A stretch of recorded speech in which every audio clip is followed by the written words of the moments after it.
Hi kids, welcome to your English class. I hope you all are eager to learn something new in your language class. So once again, I am your teacher Ananya and I am back with a new chapter of your book, that is English Grammar for Part 8 by Coral Publishers. आज हम direct और indirect speech के बारे में पढ़ेंगे. Alright, इन्हें हम reported speech के नाम से भी जानते हैं. ऑलराइट, डायरेक्ट स्पीच तब बोला जाता है बेटा जब हम एग्जैक्ट जो स्पीकर है उसके शब्दों को दोहराते हैं, उनमें कोई भी चेंज नहीं करते. वहीं इनडायरेक्ट स्पीच तब बोलते हैं जब हम स्पीकर के शब्दों को बोलते तो हैं लेकिन शब्दों में थोड़ा सा हेर फेर करके, यानी स्पीकर ने जो कहा है उसे हम अपने शब्दों में बताते हैं. That is indirect speech. तो आइए डायरेक्ट और इनडायरेक्ट स्पीच को और अच्छी तरह से समझते हैं. There are two ways of saying what someone has said, direct speech और indirect speech. यानी किसी ने हमसे क्या कहा है उसको रिपोर्ट करने के दो तरीके होते हैं. या तो हम एग्जैक्टली जो जिसने बोला है उसके वही एग्जैक्ट शब्दों को दोहरा दें, that is called reported speech या डायरेक्ट स्पीच. इसके अलावा एक और तरीका है, हम स्पीकर के शब्दों को समझें और समझकर उन्हें अपने शब्दों में दूसरे किसी को बताएं. यानी मीनिंग ना चेंज करते हुए जब हम अपने शब्दों में स्पीकर की बात को बोलते हैं उसे हम इनडायरेक्ट स्पीच बोलते हैं. सबसे पहले डायरेक्ट स्पीच के बारे में जानते हैं. When we quote speakers actual word it is called direct speech. For example, Mohan said I am busy, he said to me are you a teacher. Tina said I am not free, Asha said I have read the book. आपने गौर से देखा होगा इन सभी sentences में हमने quotation marks का use किया है. ये कोटेशन मार्क्स इसी बात को दर्शा रहे हैं कि ये जो वर्ड्स हैं ये एग्जैक्टली स्पीकर ने एज इट इज़ बोले थे, इस पे कोई भी बदलाव नहीं किया गया है. ऑलराइट, हमेशा याद रखिए direct speech is placed with in inverted commas, क्योंकि हम ये दिखाना चाहते हैं कि ये शब्द बिल्कुल एग्जैक्टली वही शब्द हैं जो स्पीकर ने कहे हैं. Direct speech is always preceded by a comma, यानी कि डायरेक्ट स्पीच से पहले हमेशा कॉमा आएगा. In direct speech the first word always starts with a capital letter. ये देख रहे हैं आप, यहाँ पर जैसे ही हमने स्पीकर के वर्ड्स को बोलना शुरू किया है उस सेंटेंस को हमने कैपिटल लेटर से स्टार्ट किया है.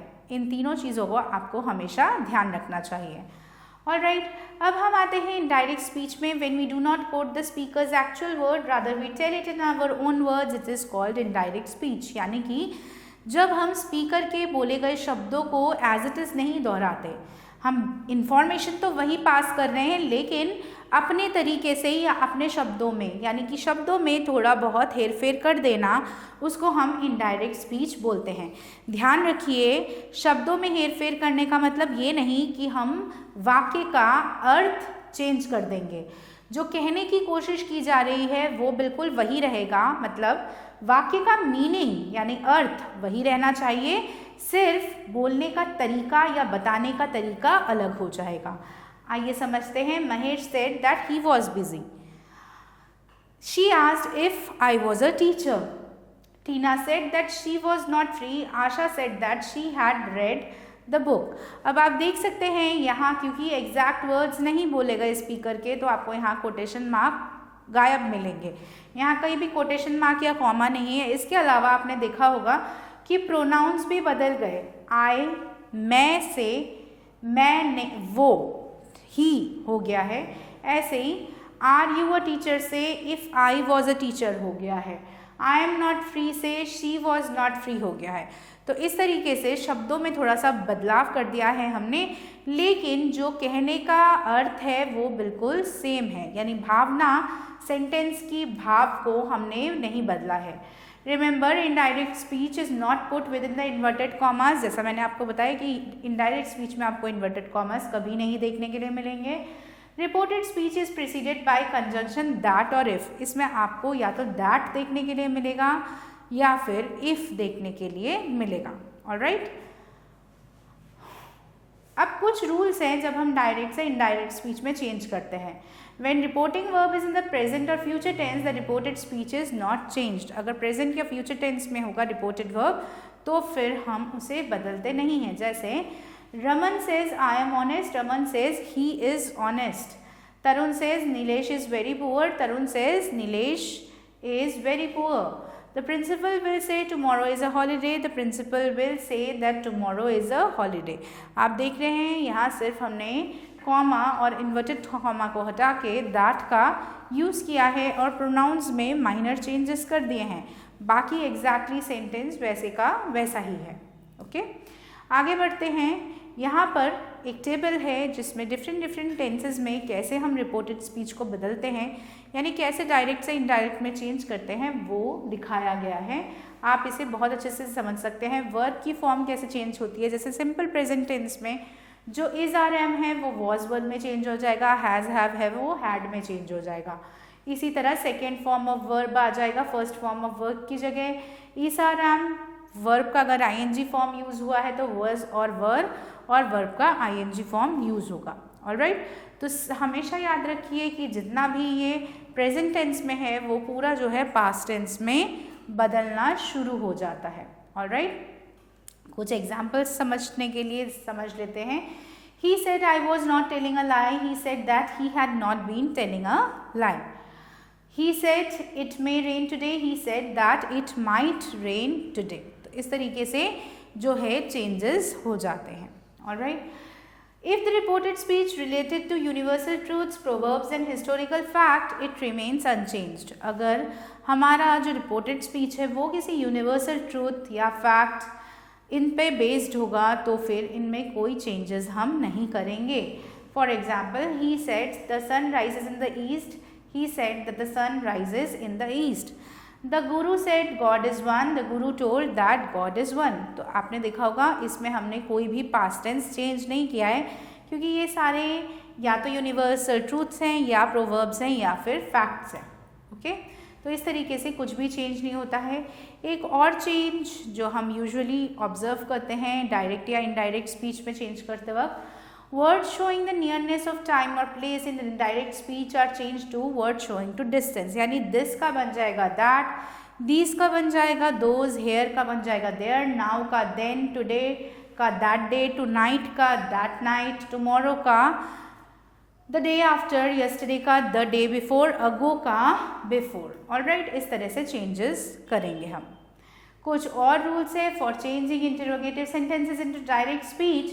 The following rules are followed. अगर हम इंटरोगेटिव यानी क्वेश्चन सेंटेंसेस को बदल रहे हैं तो कुछ इस तरीके से करेंगे, जैसे the introductory verb is change to ask, inquire या डिमांड. यानी क्वेश्चन में हम कुछ पूछ रहे हैं, इंक्वायरी कर रहे हैं या डिमांड कर रहे हैं, उसके अकॉर्डिंग क्वेश्चन में हम वो ऐड कर देंगे.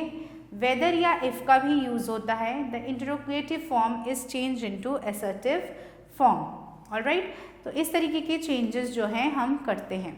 जैसे कुछ एग्जाम्पल से समझते हैं. Gautam said to me do you play cricket. Gautam asked me if I played cricket. Aman said to me, have you finished your work? Aman asked me if I had finished my work. Okay. The teacher said to me, what is your name? The teacher asked me what was my name. Clear? So इस तरीके से changes होंगे. अगर imperative sentence है यानी command, advice, order या request वाले sentences हैं, उस केस में आपका इम्पेरेटिव मूड जो है इन्फिनेटिव मूड में चेंज हो जाता है. जैसे he said to her, please wait till I come back. He requested her to wait there till he came back. Mother said to Sohan, go away. Mother ने सोहन से बोला या ऑर्डर दिया. Mother ordered Sohan to go away. तो देख पा रहे हैं आप किस तरीके के चेंजेस हो रहे हैं. तो इन चीज़ों को आपको बहुत ध्यान रखना है. आपको सेंटेंस के मूड को भी पकड़ना पड़ेगा. ऑलराइट. ऑप्टेटिव सेंटेंसेस यानी कि ऐसे सेंटेंसेस जिसमें हम विश, उम्मीद, आशा या प्रार्थना करते हैं, उनमें क्या होगा, दैट यूज़ होगा. He said to Amit, may you live long. He wished Amit that Amit may live long. Alright, Nandan said to him, God bless you. Nandan prayed that God blesses him. तो इस तरीके से हम जो है changes करते हैं. ऐसे ही एक्सक्लेमेटरी सेंटेंस मतलब जिन सेंटेंसेस में हम लोग अपने एक्सप्रेशंस या फीलिंग्स को एक्सप्रेस करते हैं, उन सेंटेंसेस में एक्सक्लेमेटरी सेंटेंसेस में क्या करेंगे, हम इंट्रोडक्टरी वर्ब को चेंज कर देंगे. ठीक है, और फिर सेंटेंस में चेंजेस करेंगे. एग्जाम्पल के तौर पे, Tarun how clever he is. Tarun exclaimed that he was very clever. She said, "Bravo, you have well done." She applauded them, saying that they had well done. तो जो भी एक्सप्रेशन है सेंटेंस का, उसके अकॉर्डिंग हम जो है वर्ब ऐड कर देंगे सेंटेंस में, जब हम डायरेक्ट से इनडायरेक्ट स्पीच में चेंज कर रहे हैं. Now it's time to do the exercises. Exercise number A start करते हैं. Change the following sentences into indirect speech. हम इन्हें इनडायरेक्ट स्पीच में चेंज करेंगे. I will do some for you and then the remaining ones you would be doing on your own. ठीक है. First one, he said 5 comes after 4.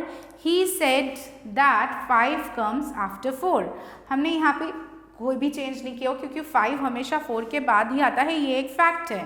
तो इसीलिए इसमें ज़्यादा कुछ चेंज नहीं होगा, सिर्फ इन्वर्टेड कॉमास चेंज हो जाएंगे और सेड के बाद दैट वर्ड ऐड हो जाएगा. तो he said that 5 comes after 4. समझ में आ गया.